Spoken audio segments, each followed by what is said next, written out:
안녕하세요. 일반 회사에 다니고 있는 30대 후반의 여자입니다. 번화가에서 고깃집을 운영하는 남편과 슬아의 아들 두 명을 키우면서 살고 있어요. 아이들이 초등학교 들어갈 나이가 되니까 저도 회사 다닐 여유가 자연스럽게 생겼습니다. 요즘 맞벌이 안 하고 남편 혼자 벌어서는 애들 키우기가 참 어려운 시대잖아요. 육아휴직을 끝내고 처음 회사로 다시 복직하던 날 발걸음이 떨어지지 않았습니다. 회사 다니면서 아이 키우는 엄마들은 제 마음에 공감하실 것 같네요. 하지만 제가 독하게 마음먹고 회사를 다니겠다고 고집부렸던 건 가족을 위해서였어요. 나중에라도 아이들이 하고 싶은 공부가 있다거나 갖고 싶은 게 있으면 다 해주고 싶은 부모 마음이랄까요? 어떤 부모가 자기 자식에게 안 좋은 것만 해주고 싶겠어요. 그리고 또 하고 싶은 게 있다고 말하는 자식에게 아무것도 해줄 수 없는 무능력한 부모가 되고 싶진 않았고요. 제가 이렇게 독한 마음으로 결심하면서 살게 된 건 시댁의 영향이 컸습니다. 저는 시댁의 발길을 끊고 산지 벌써 3, 4년 정도 된 것 같네요. 얼마나 지독한 시집살이 했길래 이 정도로 긴 시간 동안 얼굴도 안 보고 살았나 싶으시죠? 세상의 모든 부모가 100점짜리 부모일 수는 없겠지만 그래도 거머리 같은 부모가 되면 안 되는 거 아닌가요? 남편과 제가 시댁을 등지고 아들 둘이나 제대로 키워보자며 살게 된 사연을 지금부터 해보려고 합니다. 저희 시댁의 가장 큰 문제점은 시댁 식구 중 누구 한 명의 문제가 아니라 온 가족이 문제라는 거예요. 시댁 식구 중 한 명과의 문제라면 저와 남편도 이 정도로 긴 기간 동안 안 보고 살진 않았을 겁니다. 시댁 식구들 개념 없는 거 모르고 결혼했냐고 하실 수도 있겠네요. 처음에 남편을 만났을 때 지금 같은 무개념 시댁은 상상도 못했습니다. 남편을 처음 만나게 된 건 가까운 친구의 소개로 만나게 됐어요. 지금은 자영업 사장님으로 살고 있는 남편도 처음에는 회사원이었죠.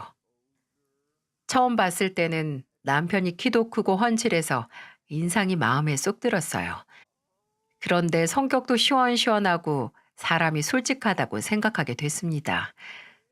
제가 낯을 가리고 긴장을 한 채 나간 자리였는데 남편이 자연스럽게 이끌어줬어요.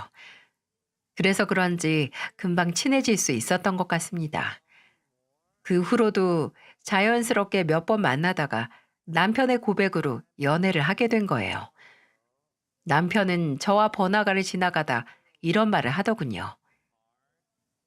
우리 나중에 결혼하면 여기서 고깃집 차려놓고 장사하자. 고깃집? 장사는 뭐 아무나 하나?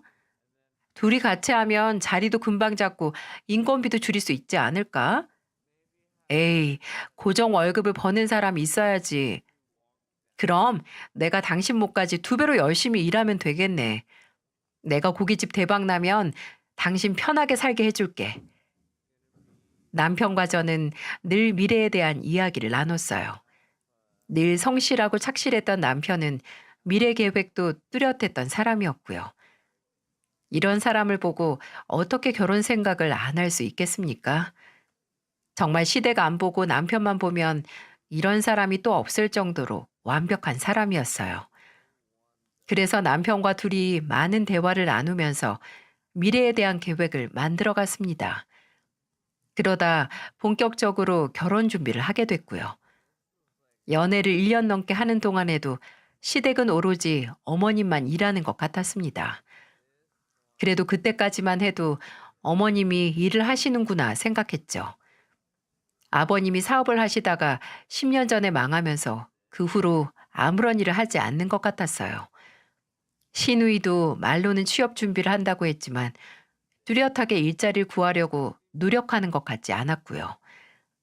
그 당시에는 어머님 말고는 돈을 버는 사람이 없었던 겁니다. 그래도 자세한 내막을 모르니까 집에만 있는 게 큰 문제인가 싶더라고요. 그리고 제가 시댁 식구들 모시고 살 것도 아니고 그렇다고 남편이 시댁에 생활비를 보내고 있는 것도 아닌데 큰 문제라고 생각하지 않았습니다. 그렇게 저는 양가 어른들을 모셔놓고 상견례를 하게 됐어요. 하지만 정말 문제는 따로 있었어요. 돈을 벌고 말고의 문제가 아니라 그때 상견례 자리에 나타난 예비 시댁 식구들이 행색이 경악 그 자체였거든요. 그래도 명색이 상견례인데 옷은 좀 갖추고 나와야 하는 거 아닙니까? 시아버지는 허름해 보이는 등산복을 입었고 시어머니는 모임이라도 다녀온 건지 옷이 정말 특이했어요. 게다가 하나이는 시누이는 트레이닝복에 슬리퍼를 질질 끌고 나온 겁니다. 정말 기가 막히지 않나요? 예비 시댁 식구들은 상견례가 아니라 집에서 잠깐 자다가 마실 나온 것 같았다니까요. 그래서 저희 부모님은 크게 당황한 얼굴로 쳐다보고 있는데 눈치 없는 시어머님이 저희 친정엄마를 보면서 말씀하셨습니다. 안녕하세요. 그냥 가볍게 밥만 먹는 자리인데 너무 힘주고 나오신 거 아니에요? 그냥 편하게 오시지. 무슨 대단한 재벌집 상견례도 아니고 너무 오버하셨네요. 그래도 예비 사돈을 보는 자리인데 기본적인 격은 갖추고 오셔야죠. 다른 모임을 가도 그렇게는 안 나갈 것 같은데 참 편하게 생각하시네요. 복잡하게 살아서 못하나요? 그냥 편하게 생각하고 살아야죠. 뭐 그래도 처음 봤으니까 밥이나 먹고 가죠. 결혼은 둘이 알아서 하고요. 그 순간 저희 어머니 표정은 밥 먹다가 돌이라도 씹은 표정처럼 언짢아 보이셨어요. 저도 상견례 자리에 예비 시댁이 저런 차림으로 나올 줄 몰라서 당황하고 말았고요. 남편도 꽤나 당황한 얼굴이었어요. 처음에는 제가 마음에 안 들어서 깽판을 치려고 나온 건가 싶었습니다. 하지만 정말로 아무 생각이 없는 분들이었어요. 상견례 자리에 나온 차림부터 심상치 않았는데 정말 밥만 먹으러 나온 사람들처럼 작정하고 먹고 마시더군요. 그것도 술까지 시켜서 정말 무슨 모임이라도 놀러 나온 사람들처럼 먹고 마시기 시작했습니다. 정말 가관이었던 건 아버님의 술주정이었어요. 10년 전 사업했던 때 이야기를 하면서 침을 튀기면서 저희 아버지께 헛소리를 늘어놓기 시작했어요. 내가 10년 전에는 이런 식당 쳐다도 안 볼 정도로 고급 식당만 다녔어요. 그만큼 돈을 잘 벌던 사람이라고 내가. 여기 반찬 봐요. 이런 싸구려 반찬에 냄새만 잔뜩 나는 음식에다가 우리 다음엔 내가 아는 그 고급 식당에서 봐요. 여기도 소박하고 음식 괜찮은데요 뭘. 술만 안 드셔도 음식 맛이 잘 느껴지실 텐데 그만 좀 마시고 좀 진정하세요. 사돈은 뭘 먹고 즐길 줄을 모르시네. 아버님은 끝까지 침을 튀기며 과거에 사업할 때는 이런 식당 오지도 않았다면서 쓸데없는 소리를 늘어놓으셨어요. 평소 인자하고 차분하던 저희 아버지도 슬슬 표정이 굳어가고 있었습니다. 결국 보다 못한 남편이 아버님을 모시고 잠깐 밖으로 나가면서 일단락됐어요. 하지만 아버님만 문제였다면 시댁에 편견도 안 생겼을 겁니다. 남편이 아버님 모시고 잠깐 나가니까 다음은 어머님이셨어요. 어머님은 대뜸 저희 친정엄마를 보면서 궁금하다는 표정으로 이렇게 물으셨죠. 우리 집 시집 올 때 예단 뭐 해와요? 우리 집이 없는 게 많아서 이것저것 준비할 게 많을 텐데 제가 리스트라도 좀 정리해 줄까요? 애들 말로는 예물 예단 다 생략하기로 했다고 하던데요. 그리고 그런 거 다 준비해서 가려면 애들만 힘들어져요. 아니, 그걸 왜 안 해요? 기본적으로 시댁에 잘 봐달라고 준비를 해와야죠. 시집살이 하고 싶어서 다 생략하시는 거예요? 상견례 자리에서부터 정말 무례하게 나오시는데 제가 왜 잘 보이려고 혼수까지 해와요. 지금 이 자리도 저는 너무 불쾌해서 오래 앉아있기 싫은데 참고 있는 겁니다. 저희 어머니는 결국 시어머님의 무례함에 참지 못하고 마음에 담아두었던 말을 내뱉었어요. 그래도 어머님이 조금 당황하긴 했는지 입을 다무셨고요. 정말 상견례만 생각하면 아직도 머리가 지끈거릴 정도랍니다. 하나뿐인 시누이도 정상은 아니었어요.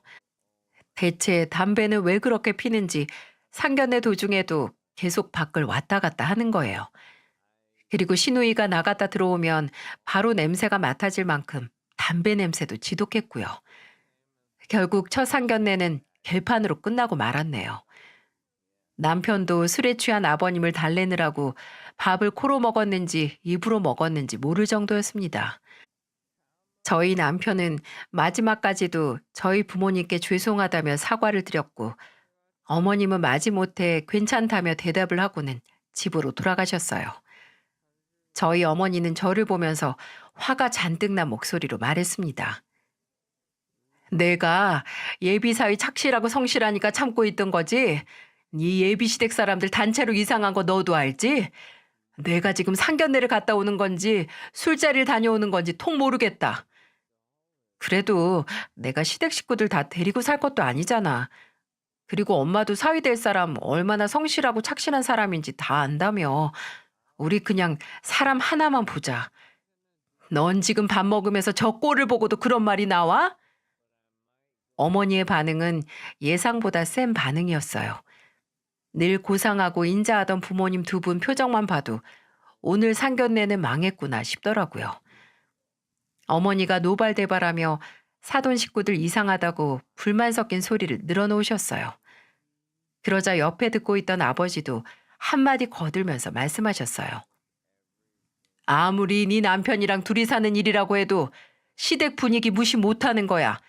그러니까 너도 중간에서 괜히 손해보는 일 없게 제대로 준비해. 아버지 말도 듣고 보면 다 맞는 말이었어요.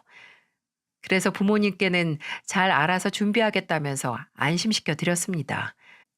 하지만 남편과 제 결혼 준비는 생각보다 더 첩첩산중이었어요. 아무래도 양가 어른들께 손을 벌리지 않고 시작하려다 보니까 전셋집을 구하는 것도 어려웠습니다. 그래서 결국 적당한 집을 보고 저희 부모님께 손을 벌릴 수밖에 없었어요. 그마저도 시댁에 부탁해 보려다가 때마침 허리를 다치면서 다니던 일마저 그만두게 된 어머님 소식을 듣고 말도 꺼내보지 못했습니다. 하지만 이전부터 어머님은 저희 부부에게 이런 말씀을 하셨어요.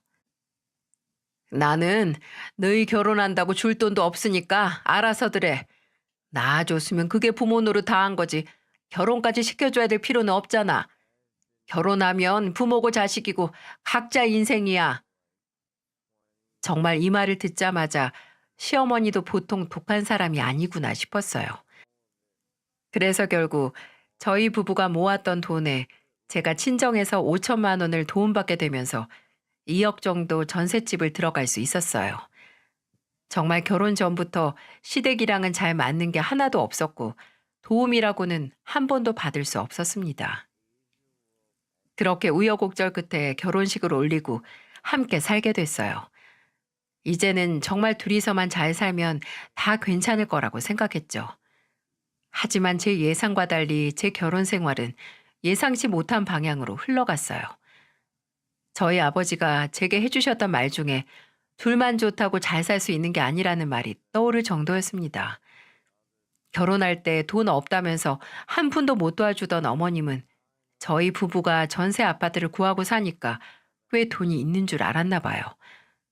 어느 날 문득 제게 전화해서 어머님이 뻔뻔한 목소리로 말씀하셨습니다. 결혼을 했으면 며느리 노릇도 하고 해야지. 어떻게 돼 내가 전화해서 일일이 말해서 알려줘야 알 수가 있어? 용돈 많이도 필요 없고 50만 원씩 매달 좀 보내라. 계좌번호는 문자로 남겨놓을게. 용돈을요? 저희가 용돈 드릴 형편이 어딨어요. 남편도 얼마 전에 회사 그만두고 가게 차려서 당분간 제 월급으로 생활해야 돼요. 꼴랑 둘이 살면서 시댁에 용돈 보낼 돈이 없다는 게 말이 된다고 생각하니? 그래서 내가 100만 원도 아니고 50만 원 보내라고 하잖니. 저희 결혼할 때는 낳아주면서 부모 노릇 끝이라면서요. 그렇게 말씀하시면서 저희 아무것도 도와주신 거 없잖아요. 자식 장가 보내면 각자 도생이라면서요. 제발 그 용돈 타령 좀 그만하세요. 저는 어머님의 용돈 타령에 이골이 날 지경이었어요. 100만 원 달라고 하려다가 저희 부부 생각해서 50만 원만 달라고 한 거라는 어머님의 말이 이해가 가시나요? 저는 정말로 어머님 생각에 조금도 동의할 수 없었습니다. 그래서 어머님께 각자 알아서 살자는 의미로 마지막에 할 말을 해버렸어요. 각자 도생이라면서 신혼집도 못 구하고 발 동동거리고 있을 때는 외면하다가 이제는 용돈을 달라는 어머님 태도에 기가 막힐 수밖에 없었습니다. 그것도 한 번도 아니고 계속해서 용돈 타령하니까 저는 점점 어머님 전화를 피하게 됐어요. 그래도 불행 중 다행인 건 결혼하고 남편이 번화가에 차린 고깃집이 꽤 장사도 잘 되고 입소문도 좋았다는 거예요. 하지만 조금 더 지켜봐야 정확한 매출을 예상할 수 있어서 나름 아끼면서 살고 있었어요. 그런데도 시댁은 저희가 갑자기 대박이라도 난 것처럼 들러붙기 시작했네요. 결혼하고 몇 달간 용돈 타령하던 어머님은 다른 걸 요구하기 시작했습니다. 제가 전화를 피하니까 신혼집까지 찾아와서 까랑까랑한 목소리로 말씀하셨어요. 하나 있는 며느리랑 전화 한번 하는 게 이렇게 어려울 일이야? 내가 꼭 이렇게 오기까지 해야겠어? 무슨 급한 일이라도 있으세요? 내가 내일 모레 고등학교 동창 모임에 가야 되는데 들만한 가방이 없고 옷도 없잖니. 카드 좀 줘봐. 그래야 나도 구색을 맞춰서 나가지. 내가 밖에서 망신당하면 너희도 창피할 거잖아. 정말 기가 막혔어요. 그렇게 구색을 따지는 분이 상견례 자리에 말도 안 되는 차림으로 나오셨다는 게 믿겨지시나요? 게다가 너무 당당하게 저한테 맡겨둔 카드라도 있는 것처럼 말하니까 저도 어이가 없어서 한 소리 해버렸어요. 어머님이 언제부터 구색을 맞추셨어요? 저희 부모님 처음 보는 자리에도 대충 오셨잖아요. 동창이면 친구분들일 텐데 편하게 다녀오세요. 대충? 넌 우리 집을 아주 개무실하고 살고 있던 거네. 그러니까 내 전화도 안 받고 막 나오는 거지? 겉으로는 어머님, 어머님 하면서 뒤로는 얼마나 욕을 하고 살았을까? 아니요. 전 무시한 적 없어요. 그냥 어머님 말씀처럼 각자 도생하고 있는 거니까 저한테 돈 타령하지 마시고 아버님께 가보세요. 그리고 어머님이 먼저 어른처럼 저희 생각해 주셨으면 저도 이렇게까지는 안 했을 거예요. 끝까지 제 탓을 하는 어머니께 저는 단호하게 말했습니다. 그리고는 제가 남편 얼굴에 먹칠하는 거라면서 화를 내셨어요. 그래도 전 눈 하나 깜짝 안 했답니다. 여기까지만 들어도 남편 앞길 막는 사람은 누가 봐도 시댁 어른들 아닌가요? 항상 이렇게 뻔뻔한 어머님은 그러려니 할 수 있었어요. 하지만 제일 어이없었던 건 하나 있던 신우였습니다. 요즘 뉴스만 틀어도 젊은 사람들은 취업하려고 바쁘다는데 신우이는 술 먹고 친구들 만나러 돌아다니느라 바빴어요. 그러면서 저에게 전화해서 신우이가 뻔뻔한 부탁을 하더군요. 새언니, 저 용돈 좀 주세요. 시집 온 지도 꽤 됐는데 우리 너무 정없이 사는 거 아니에요? 제가 왜 아가씨 용돈까지 챙겨야 돼요? 아가씨 드릴 거면 어머님을 드렸겠죠. 저희도 빠듯하니까 취업 준비나 하세요. 우리 엄마는 용돈으로 50만 원 달라고 했다면서요. 난 싸게 30만 원 줘도 감사하게 받을게요. 그리고 우리 집에는 비밀로 할 테니까 걱정 마세요. 저 입이 엄청 무거워요. 저는 정말 왜 신우이 용돈을 제가 챙겨야 되는지 이해할 수 없었어요. 뭐 줄 수야 있겠죠. 그런데 제 시누이를 챙기더라도 생일이나 어떤 특별한 날에 가끔 챙기지 않나요? 그리고 제가 자발적으로 시누이 챙기는 거랑 이렇게 무작정 전화해서 30만 원은 싼 거 아니냐면서 말하는 거 완전히 다른 거 아닙니까? 그래서 저는 시누이의 말도 안 되는 소리를 듣고 기가 차다는 목소리로 말했죠. 아가씨 그러지 말고 돈 필요하면 저희 남편 가게에서 아르바이트라도 해보세요. 요새 일손도 부족한데 일하면서 돈 버는 게 서로 편하지 않겠어요? 어차피 취업도 안 될 거 아르바이트 하면서 돈 모으세요. 새언니, 그렇게 안 봤는데 생각이 꽉 막히셨네요. 내가 나중에 취업하면 새언니부터 챙길 텐데 저한테 지금 고깃집 가서 아르바이트 하면서 돈 벌어 쓰라는 게 말이 된다고 생각해요? 저 그런 일 한 번도 해본 적 없어요. 지금 아가씨 찬밥 더운 밥 가릴 때가 아니에요. 돈 한 푼 없어서 목구멍에 포도청일 때는 나가서 일을 해야죠.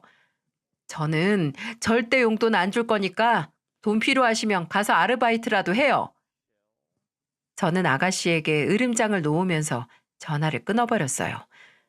돈이 없으면 돈 벌 생각을 해야 하는데 이상하게 시댁 식구들은 이런 식으로 거머리같이 들러붙었어요. 결혼하고 1년이 지날 때쯤 시댁의 돈 타령에 점점 지쳐가고 있었습니다. 그런데 마침 제가 첫째를 임신하게 된 거예요. 남편이 가게 일로 바쁠 때라서 알아서 몸 관리하면서 지내고 있었죠. 그래도 양가 어른들께 임신 소식을 알리자 축하도 받을 수 있었어요. 하지만 시댁 반응은 영 좋진 않았지만 그래도 크게 신경 쓰진 않았습니다.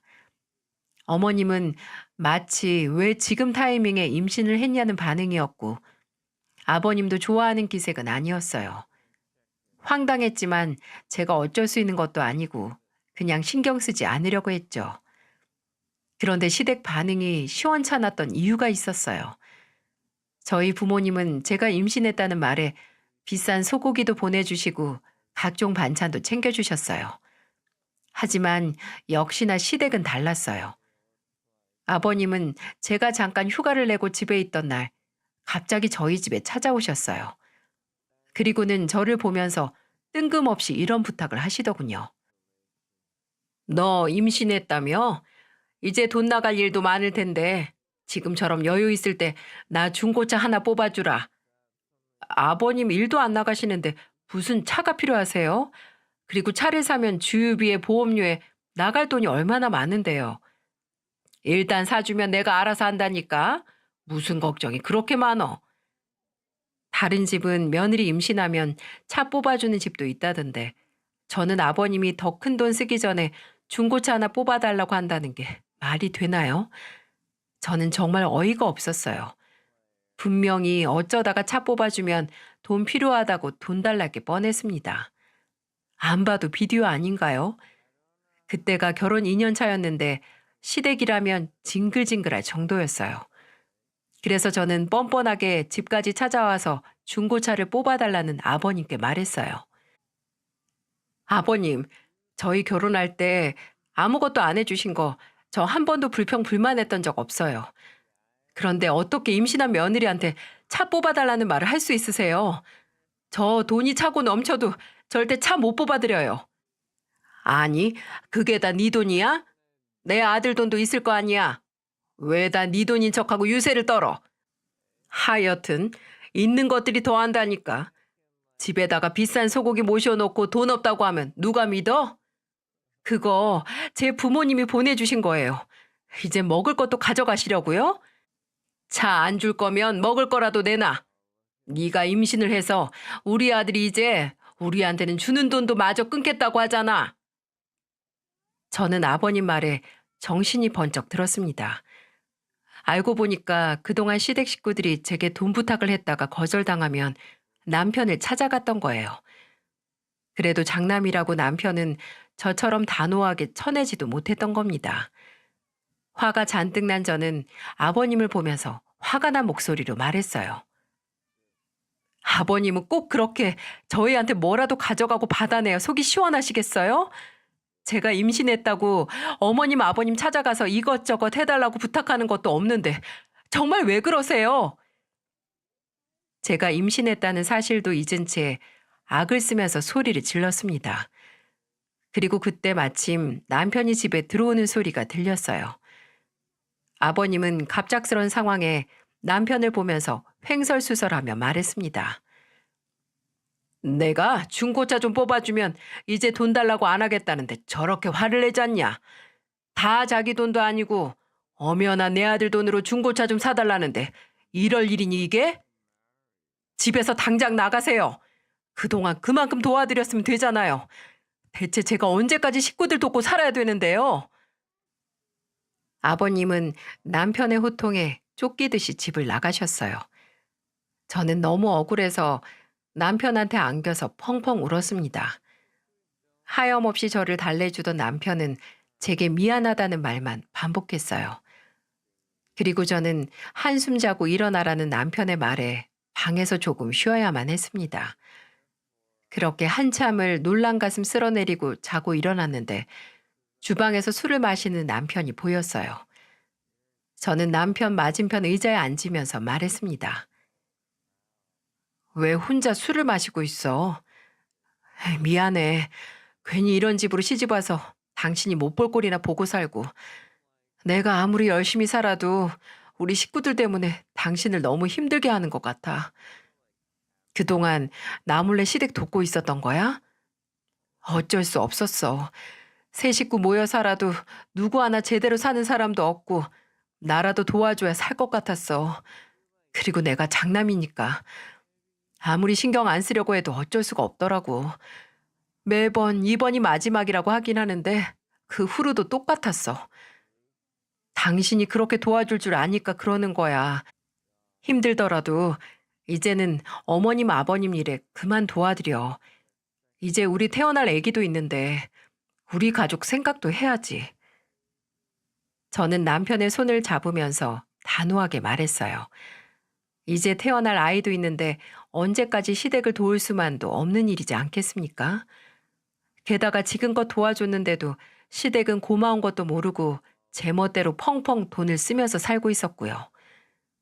그렇게 시간이 흘러 저는 첫째 아이를 건강히 출산할 수 있었습니다. 집안에 아이가 생기면 집안의 분위기가 달라진다고 하죠. 제 친정은 늘 전화해서 손자 안부를 물으며 더 연락도 자주 하고 안부를 물으면서 지냈지만 시댁은 달랐습니다.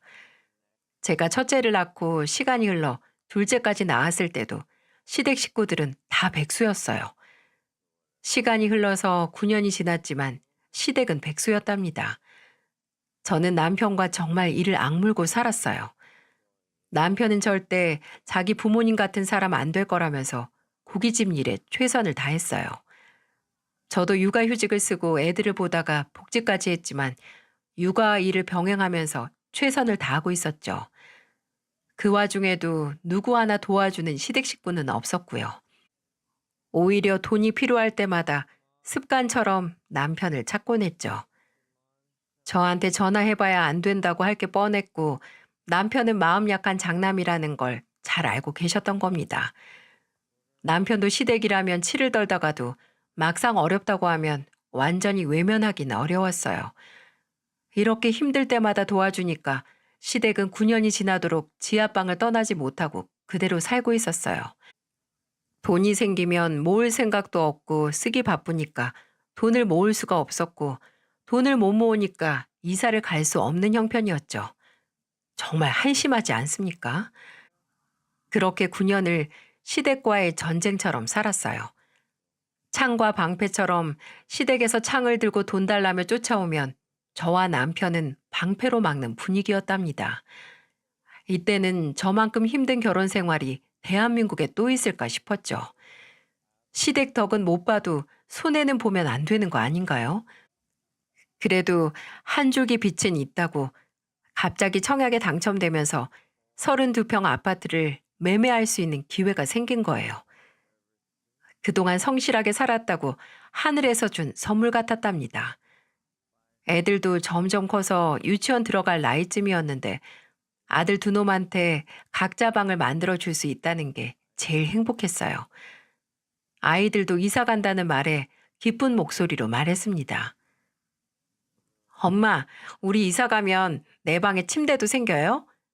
그럼 엄마가 우리 큰아들 방, 작은아들 방 예쁘게 만들어 줄게. 우와, 신난다. 저희 부부는 기뻐하는 아이들을 보면서 흐뭇했어요. 이래서 자식들한테 쓰는 돈은 아깝지 않다고 하는가 봅니다. 이제는 진짜 삶이 좀 나아지는구나 싶었어요. 그런데 꼭 이렇게 좋은 날 죄를 뿌리는 사람들이 있지 않습니까? 바로 뻔뻔함으로 먹고 살던 시댁에서 또 한 번 제 속을 뒤집어 놨답니다. 글쎄 32평으로 이사 간다는 소식을 알게 된 어머님이 제게 전화해서 이렇게 말하시는 거예요. 이번에 이사 간다면서 왜 우리한테는 뒤늦게 알게 하는 거냐? 당연히 우리도 먼저 알았어야지. 숨긴 것도 아니고 말씀드렸는데 뭐가 문제될 게 있나요? 얘 좀 봐라. 우리도 그 집에 들어가야 될 거 아니야. 우리는 지하방에서 아직도 살고 있는데 너희만 새 집으로 이사 간다는 게 말이 된다고 생각하니? 그 순간 뒤통수를 세게 얻어맞기라도 한 것처럼 어안이 벙벙했어요.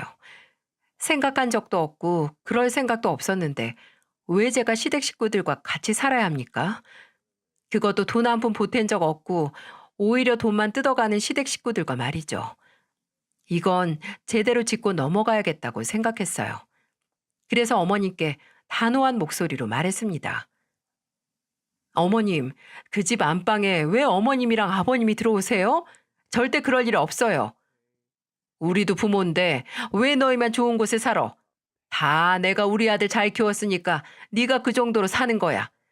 그럼 은혜 갚는다 생각하고 우리를 모시고 살아야지. 대체 뭘 도와줬다고 이렇게까지 하세요? 저는 어머님이랑 아버님께 돈 달라고 손 벌린 적 없잖아요. 그리고 자식이 잘 살게 응원해주고 도와줘도 모자랄 판에 지금 뭐 하시는 거예요? 뭐야? 내가 내 아들 돈으로 호사 누린다는데 네가 뭔데 난리야? 이대로는 못 살겠어요. 자식 등골 빼먹기만 하는 시댁 식구들이랑 더 이상 이렇게는 못 지내겠어요. 한 번만 더 말도 안 되는 소리 하면 정말 인연 끊을 거니까 알아서들 하세요. 그리고는 전화를 아예 끊어버렸어요. 정말로 시댁과 인연을 끊을 작정으로 했던 말입니다. 그동안 야금야금 가져간 돈이 얼만데 이제는 새 아파트 안방까지 내놓으라니 이게 이해가 가시나요? 진짜 이런 사람들이 부모가 맞나 싶었습니다.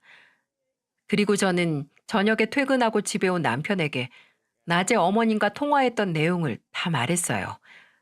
그러자 남편도 더 이상 못 참겠다는 듯 화가 잔뜩 난 채로 아버님께 전화를 해서 한바탕 크게 싸웠습니다. 어머님도 옆에서 거드는 듯 남편 통화 소리가 점점 커지고 있었죠. 마지막에 남편은 전화에 대고 호통을 치면서 으름장을 놨습니다. 가게 차리고 여기까지 끌고 온 거 다 제 돈이고 제 노력이에요. 여기에 두 분 몫은 없는 거라고요. 그동안 저도 할 만큼 했고 도울 만큼 도왔으면 됐지. 대체 언제까지 아들한테 손 벌리고 사실 거예요?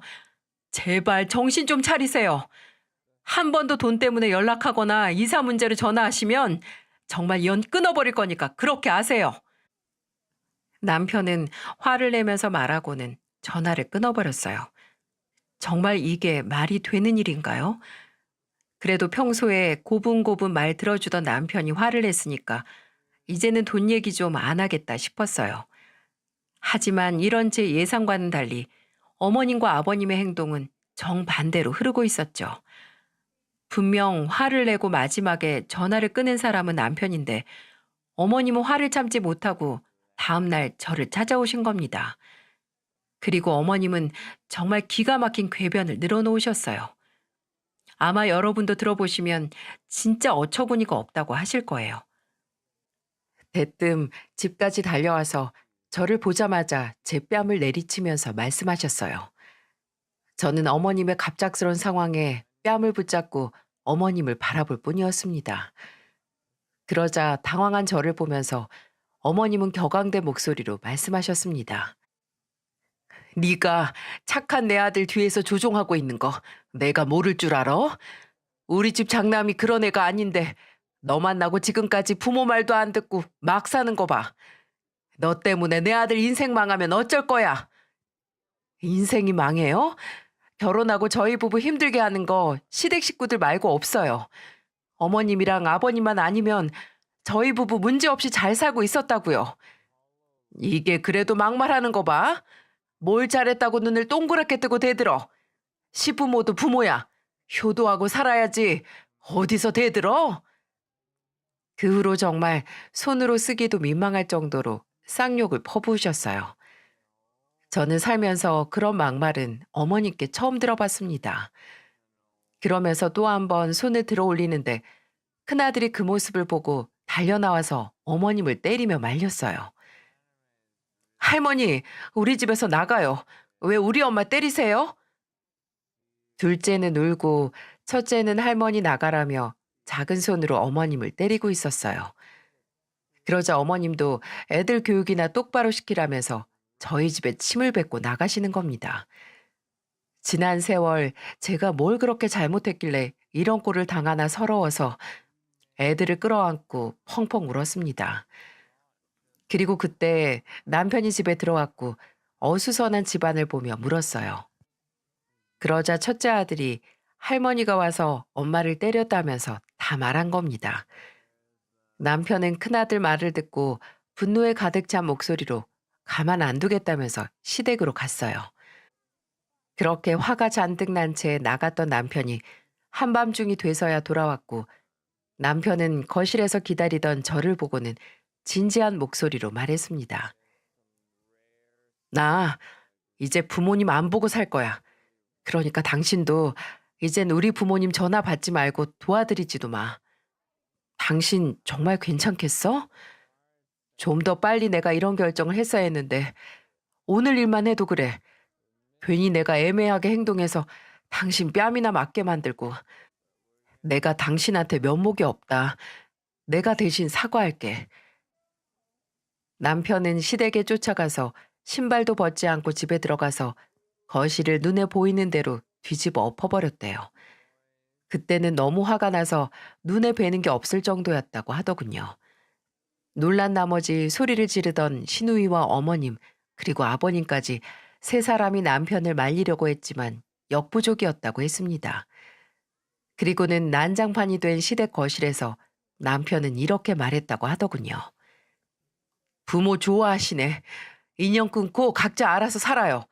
나는 앞으로 이렇게 살고 싶지도 않고 더 도와줄 마음도 없어요. 내 말 좀 들어봐. 나는 같이 살면서 애들 봐주려고 한 거야. 그럼 용돈 안 줘도 되는데 너도 좋잖니. 전 어머님 용돈 더 드릴 생각도 없어요. 안 주면 그만이에요. 지난 세월 내가 왜 답답하게 살았나. 내 발등 내가 찍었다고 생각할 정도예요. 이것도 변명이라고 어머님이 다급하게 변명했단 말이라고 하면 믿어지십니까? 어떻게 용돈 주는 대신 같이 사는 게 더 낫다는 말을 할 수 있는지 믿겨지지 않더라고요. 어머님의 성격상 애들 밥 챙겨주면서 봐주겠다고 해도 금방 돈이나 더 뜯어낼 게 뻔했답니다. 남편은 끝까지 변명하는 시부모님들을 보면서 마지막 남은 정까지 떨어졌고 결국 마지막에 단호한 말까지 하면서 확인 사살을 했다고 해요. 평생 지하방에서 큰아들 뜯어먹을 궁리만 하지 말고 몸 건강할 때 나가서 일자리나 찾아봐요. 괜히 힘이 남아도니까 집까지 찾아와서 며느리나 때리지 마시고요. 앞으로 한 번만 더 찾아오면 그땐 나도 정말 경찰에 신고할 거예요. 결국 남편은 시댁과 인연을 끊겠다고 다짐했고 남편의 갑자기 달라진 태도를 보자 온 가족이 매달리면서 싹싹 빌면서 못 나가게 했다는 겁니다. 저는 남편의 말에 꼭 안아주었어요. 아무리 왼수 같은 부모라도 연을 끊고 살겠다는 다짐이 쉬웠겠습니까? 하지만 이런 의젓한 남편과 달리 시댁은 정말 거머리처럼 달려들었어요. 어머님과 아버님은 눈앞에 마치 돈이라도 잃은 사람들처럼 시도 때도 없이 전화하기 시작하더라고요. 집에서 아이들과 있는데 쉴 틈 없이 전화하는 어머님 덕에 전화를 한번 받아봤어요. 그랬더니 전화를 받자마자 이런 말씀을 하시더군요. 앞으로 너 일하고 하면 바쁠 텐데 우리가 같이 살면서 애들도 봐주고 살면 좋잖냐. 다 그런 생각으로 같이 살자고 한 건데 우리 생각 좀 알아주면 안 되겠니?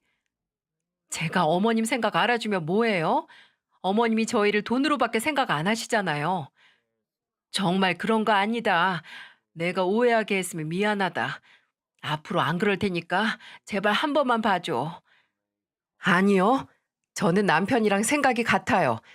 더 이상 그동안 살았던 것처럼 힘들게 살고 싶지 않아요. 귀찮으니까 그만 전화하세요. 그리고는 전화를 확 끊어버렸어요. 정말로 어머님의 사과에 진정성은 느껴지지 않았습니다. 그 후에도 계속 전화가 왔지만 받지 않았어요. 게다가 원래 살던 집 주소를 알다 보니까 매일같이 찾아와서 용서를 빌기까지 했습니다. 큰 소리 칠 땐 언제고 돈 급하니까 행동이 달라지는 어머님을 보니까 소름이 돋을 지경이었죠. 하지만 남편은 저보다 더 냉랭한 태도로 어머님과 아버님을 돌려보냈어요. 제발 얘기 좀 하자는 아버님을 아예 대꾸도 하지 않고 그대로 지나친 겁니다. 그러자 어머님과 아버님은 안 되겠다 싶었는지 시누이를 저희 집으로 보낸 겁니다. 시누이가 그동안 시댁 식구들과 다를 바가 없었는데 찾아온다고 달라질 게 있겠나요? 시누이는 현관문 밖에서 싹싹 빌면서 말했습니다. 새언니, 이제 우리 가족 갈 곳이 없어요. 오빠가 용돈도 안 줘서 월세 낼 돈도 없는데 이렇게 일방적으로 연락도 끊어버리면 저희 가족 진짜 굶어 죽어요. 건강한 사람이 3명이나 모여 있는데 왜 굶어 죽어요? 나가서 돈 벌면 월세 금방 구해져요. 어떻게 돈 벌 생각은 없고 여기 와서 빌 생각을 해요? 저는 정말 월세 없다면서 밖에서 싹싹 빌고 있는 시누이가 기가 막혔어요. 그리고 남편은 퇴근하다 시누이를 보고는 호통을 치면서 내쫓아 버렸습니다. 그리고는 새 집으로 이사 갈 때까지 끊임없이 찾아오던 시댁 식구들을 참고 견디다가 입주 날짜에 맞춰서 새 집으로 이사해 버렸어요. 정확한 상세 주소를 안 알려줘서 더 이상 찾아오지도 않았습니다. 그렇게 3, 4년이 흐르자 전화나 문자는 아직도 가끔 오네요. 그렇다고 전화를 받거나 하지는 않고 가끔 문자만 확인했습니다. 문자를 보면 하나같이 먹고 살기 힘들다는 내용이었어요. 그 중에서도 가장 다급해 보였던 문자는 어머님의 문자였답니다. 집주인이 월세 안 올려주면 방 빼라고 하는데 이제 정말 길바닥에 나앉을 것 같아. 한 번만 도와주면 다시는 내 손 안 벌릴게. 어머님의 문자는 너무 충격적이었어요. 하지만 지난날 한 번 도와줬다가 제대로 코 꼈던 기억에 도와주진 않았어요. 그래서 그 후 3, 4년이 지나도록 모두와 연락을 끊고 살고 있습니다. 문자를 보면 월세도 밀리는 것 같고 원래 살던 지하방보다 더 작은 집으로 옮긴 것 같았어요. 그 와중에도 일은 안 하고 도와달라는 문자만 보내는 거 참 대단하지 않습니까? 역시 안 보고 살길 참 잘한 것 같아요. 이제는 몸도 마음도 편안합니다. 옛말에 시궁에서 욕난다는 말이 있잖아요. 변변치 않은 집에서 훌륭한 인물이 나온 경우를 말하는데 제 남편이 꼭 이 경우인 것 같습니다. 개천에서 욕난다고 하죠. 대단한 직업은 아니어도 혼자서 식구들 책임지며 그동안 힘들었던 세월, 이제는 조금 내려놓으면서 살려고요. 남편도 이제는 가게 일에만 집중하고 살고 있습니다. 가끔 가게로 시댁 식구들이 찾아오긴 했었는데 이마저도 작년부터는 아예 오지도 않으세요. 이제는 정말 저희 부부가 안 도와줄 거라는 걸 깨달은 것 같았습니다. 안타까워도 어쩌겠어요. 오히려 도와주는 것보다 냉랭하게 대하면서 자립할 기회를 주는 게 좋은 경우라고 생각합니다. 열심히 산다고 다 보상받고 사는 인생은 아니지만 그래도 이렇게 자식한테만 손 벌리고 사는 것도 참 별로인 것 같네요. 아들 2놈 중 첫째가 이제는 초등학교를 입학했는데 이제는 정말 다 키운 것도 같네요. 시댁도 아예 끊어버리니까 애들한테만 집중하는 삶을 잘 살고 있습니다. 그리고 남편과 가끔 소소한 데이트를 즐기면서 부부싸움도 아예 없어졌어요. 예전에는 부부싸움이 생기면 늘 시댁 일로 자주 싸울 수밖에 없었거든요. 이제는 온전히 저희 가정에만 집중하니까 행복해요. 앞으로도 이렇게 가정을 책임지면서 잘 살아보려고 이렇게 다짐하는 의미로 사연도 보내게 됐습니다. 이제는 과거를 덮고 행복한 미래만 그려보려고요. 제 사연을 듣는 여러분들도 더 희망찬 내일이 기다리고 있길 빌겠습니다. 함께 들어주셔서 감사드려요.